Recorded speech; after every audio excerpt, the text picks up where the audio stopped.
Et bonjour à tous! Avant toute chose, je vous souhaite une bonne et heureuse année, pleine de bonheur et bien sûr de coups de cœur livresques. Donc qui dit nouvelle année, dit nouvelle résolution. J'avais envie de vous en proposer 4 qui sont des résolutions livresques. Donc la première, il s'agit de respecter les pales de mes challenges, parce que j'ai la fâcheuse habitude de faire des pales précises pour des challenges et de ne jamais les respecter. Au milieu, je change tout le temps parce que j'ai envie de lire un autre livre, je dis tiens, lui, si je me débrouille bien, il rentre dans telle catégorie. Sauf que le but de mes challenges, comme notamment le challenge de l'hiver, c'est de lire des reliques de ma palle et de la faire baisser. Donc ça sert à rien si je lis des livres que j'ai reçus il y a 2 jours. C'est contre-productif, ça ne fait pas vider mes anciens livres. Ensuite, la deuxième, qui va être très dure à respecter, il s'agit de lire 5 livres avant d'en acheter un. Voilà, je sais qu'il y en a qui font 10 livres lus, un acheté, mais moi je reste dans mes possibilités à moi. Ça veut dire acheter, mais ça veut aussi dire emprunter, parce que je peux emprunter là où je travaille.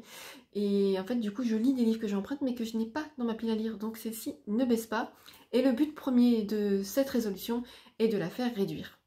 Ensuite, la troisième résolution, c'est de faire plus de lecture commune. Parce que je me rends compte qu'en fait, j'en organise pas, ou très peu. Mais c'est quelque chose que j'aime beaucoup parce que j'adore parler d'un même livre lu avec des personnes qui l'ont lu. Et voilà, c'est quelque chose qui me manque et que j'essaierai beaucoup de développer cette année.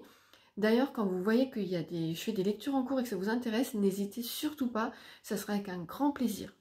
Et enfin, la quatrième résolution qui est la dernière, j'ai pas voulu m'en mettre trop pour avoir plus de chances de les réaliser.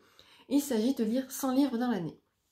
À savoir que ces 2 dernières années, j'avais mis comme but sur Goodreads comme objectif d'en lire 60 et que là, à l'heure actuelle, je crois que je suis à 102 ou 103, voilà.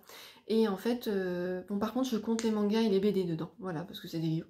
Donc sinon, j'arriverai pas à lire 100 romans, clairement. Mais voilà, c'est mon petit but. Je me suis dit que l'année dernière, pour cette année, j'étais restée dans le confort. En fait, j'avais pas voulu trop monter parce que comme on avait été confinés et que j'avais lu 30 livres en 2 mois, je m'étais dit, voilà, ça va fausser les résultats. Et au final, cette année, en n'ayant pas été confinée pour ma part, parce que j'ai tout le temps travaillé, j'ai eu juste 2 semaines où j'ai été mis en quarantaine. Mais là, pareil, j'ai peut-être lu 3-4 livres de plus que d'habitude, mais sinon, je suis restée dans les mêmes nombres que d'habitude. Donc voilà, ça sera mon petit challenge d'en lire 100. Alors, je ne suis pas sûre d'y arriver parce que j'aimerais lire plus de pavés, mais nous verrons bien. C'est un petit challenge que je me mets. Donc voilà, je vous ferai un petit récap de mes résolutions juste après pour que vous puissiez voir. Si vous avez envie de faire vous aussi vos résolutions, n'hésitez pas à me les mettre en commentaire, à partager avec moi. Ça sera un réel plaisir. Voilà, je vous remercie d'avoir regardé cette vidéo et je vous dis à très bientôt.